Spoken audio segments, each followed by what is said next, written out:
کسی گاؤں میں ایک امیر آدمی چمکتی دمکتی کار سے اترا تو اسے ایک فقیر نے گھیر لیا اور کہنے لگا، اللہ کے نام پر کچھ پیسے دے دو بابا۔ صاحب کو اللہ نے بہت بڑا دل دیا تھا۔ اس نے بجائے پیسوں کے جیب سے سونے کا سکہ نکالا اور فقیر کو دے دیا۔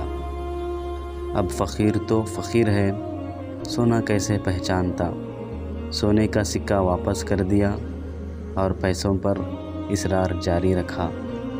صاحب کہتے رہے، یہ پیسوں سے زیادہ قیمتی ہے، یقین کرو یہ ان کاغذ کے ٹکڑوں سے زیادہ اہم ہے۔ فقیر نے یقین نہ کیا اور سونے کا سکہ چھوڑ کر منہ لٹکاتا ہوا مایوسی سے چل دیا۔ ہم سب کی مثال بھی اس فقیر کی طرح ہے۔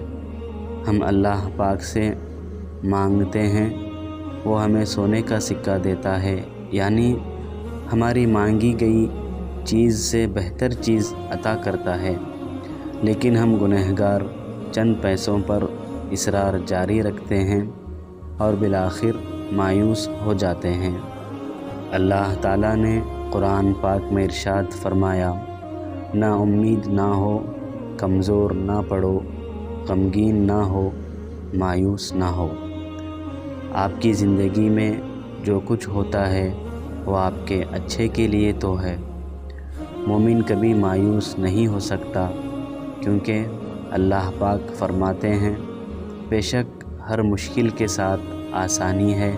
اللہ پاک جو دیتا ہے اسے سونے کا سکہ سمجھو، جو کہ چند پیسوں چند روپیوں سے زیادہ قیمتی ہوتا ہے۔